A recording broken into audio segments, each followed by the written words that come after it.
I cannot wait to help you guys get your life back on track. Hey guys, what's up? It's Jen. Welcome to my channel, Sober Like Me, where we talk about all things related to addiction, recovery, and how to get your life back on track. Today, we're going to talk about vision boards. What in the world is a vision board? I'm so glad you asked. It's going to change your life, I promise. This could be good for me. Lately I was feeling like I need a purpose. So a vision board is a way for you to have an actual picture of what it is you want. So some people write down maybe a list of what they want, or maybe they have a journal. Well, a vision board is like a visual journal. It's a visual manifestation of what you'd like. We can't talk about a vision board without first talking about the law of attraction and manifestation. And the law of attraction basically states that whatever you feel and whatever you think and your total vibe is what you will attract into your life. Now, it doesn't really delineate between positive or negative. So if you are thinking about a lot of negative things, those will kind of come to your life. And if you're thinking positive things, those will come to your life as well. What is manifestation?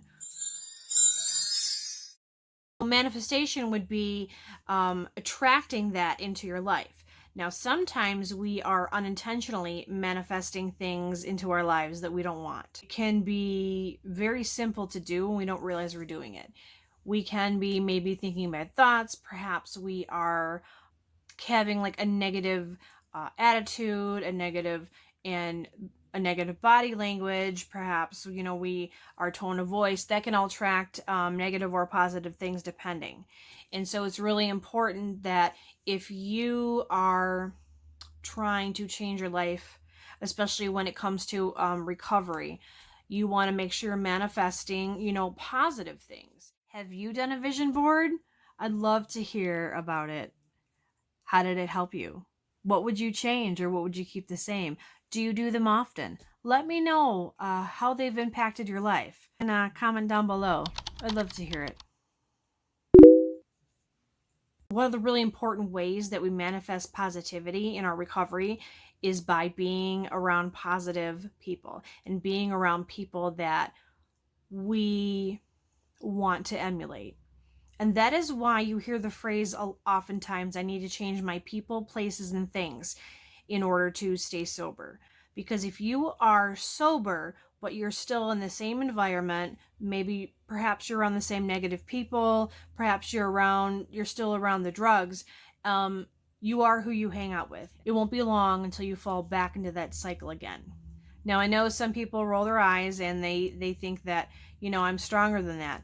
Well, again, it's not always about strength. I mean, I'm a pretty strong person too, but you put negativity around me for long enough and I'll get the same way. And that's something that I really had to learn about myself. Part of me getting sober and manifesting positivity in my life, I really had to kind of take a look at what I was drawing attention to, and how do I put this so it doesn't get construed incorrectly? So today you kind of see me, I'm dressed up, I've done my hair, I have, I'm wearing something nice, and that is really important. And the reason it's really important is because I feel like when you're comfortable and you feel like yourself and you feel put together, you walk differently, you speak differently, and you attract different things into your life. And I think that's really, really important. I mean, don't get me wrong, I'm a ponytail, jeans, t-shirt kind of gal, and there's absolutely nothing wrong with that. But if I'm going out into the world and I'm working or I'm meeting a certain group of people or there's things in my life that, I'm trying to draw attention to, definitely am I going to lift myself up higher. The way I walk, the cadence is going to be different. The way I speak is going to be different than I would with, friends and whatnot. But there is really a science to it, and it does manifest results. No pun intended. But I'm going to grab my vision board that I made. It was, I actually, I had a vision board class on Friday that I taught at my job, and it was the first one, and it was small, but it was so, so cool. And I'm just really excited. And so I made one along with everybody else. Now I haven't made a vision board in a while, and it's cool because I do have a spot next to my bed where I have my vision board, and there's a space for it. And it's the first thing that I see when I wake up in the morning. Unless, of course, my dog is in my face first. But it's the first thing I see, and it reminds me every morning, okay, so I see what I want. This is the direction I'm headed. And it just kind of sets the tone for the day. So let me go grab that board. Okay, there's many ways you can do a vision board.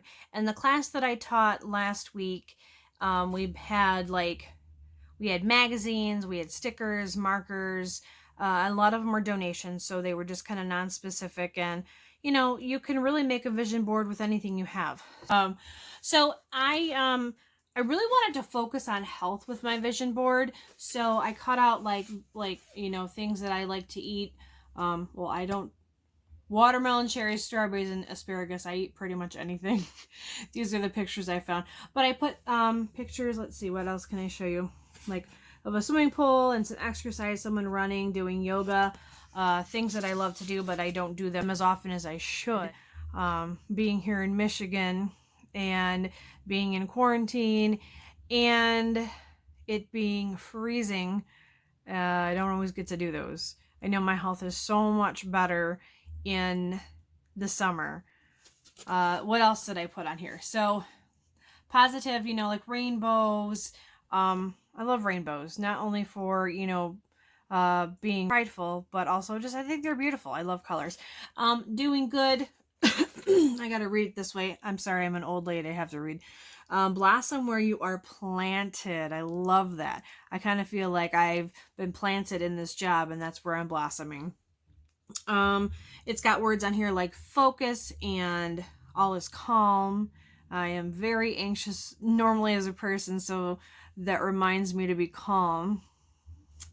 Oh, and then these are stickers. So somebody donated these really, really cool stickers, and there's like tons of them, right? So I found them, and I was like, I have to take those because it had YouTube and it has Instagram. And as you know, I have a YouTube channel. Obviously, you're watching it right now. So I thought that was kind of cool because that is a part of my manifestation for my future. And then today we fight. And gosh, I just love that. I love that sticker. Out of everything on here, I love that sticker because today we fight. We fight for all sorts of things. We fight for happiness and love, and we fight for family and fairness and equality, and we fight for ourselves. In sobriety, we fight every day, right? The fight may be different, the fight may get easier, things of that nature, but we fight, right? And I just thought I love that. I think the greatest thing about vision boards is that anyone can do it. You can use anything you have on hand, and and you can be creative about it. You don't have to have all these like amazing pictures, or you can take a pencil and you can draw it. You can cut out magazines or old books. You can I've seen people even use clothing, take out old clothing, make cloth pieces. I've seen some really cool stuff. The point is, it's a board to help remind you where you're headed and the things that you want to manifest in your life. So seeing it every day, it kind of keeps it at the forefront. Because I don't know about you, but I forget things sometimes. Even my dreams, right? Even my goals. Because my head can get so clouded with all the stuff that I'm doing, that I'm working on, that I'm busy with, such as my job and my kids and the housework and just, everything. So sometimes it's a nice reminder to have to say, hey, there is a direction that I want to head, and that's the direction. And you can make a vision board as often as you need to. Let's say that you have completed the things you wanted to. Well, there's no reason to just throw your vision board away and not do another one, right? So do another one. I think it's so important in recovery to always have goals, to always have dreams. I think when we get stagnant, that's when we can lose our sobriety. That's when we can become ungrateful. Not a good place to be. I think it's a simple tool that can change your life. I made a vision board a few years ago, and I didn't really know what direction I was headed. I had a nursing degree I couldn't use. I was sober, and I just wanted to find a job where I could do those things and provide for my family. And for the first time, I really just wanted to just be happy and content with a job, and it wasn't about the money. And interestingly enough, I manifested just that. And I think the vision board helped. I don't have it with me. It's gone. But it definitely helped. It had things on it such as pictures of just people, other like people helping people. It had health pictures on it. It had like smiley face stickers I had put all over the place, I think it's important. I keep a spot right next to my bed where I can wake up every morning and see it and remember. I keep it, it's underneath. I have a dry erase calendar that I keep. And then underneath that, I have the vision board. It's also where my journal is, where my Bible is, where my book of self-care is, and also the current book I'm reading. So, yeah, keep them around you. Sometimes we're so freaking busy in life that we don't have time for ourselves, but even like a minute to look at that gives you something. Thank you so much for joining today. If you liked what we talked about, hit the subscribe button. And don't forget to ring the little bell too, to get notifications of when I post new videos. My husband watching something on TV and I could totally hear the people fighting. Okay, let's try that again. Fullfest hela dagen. Mjöl från livets grottor kvarn. Fullfest hela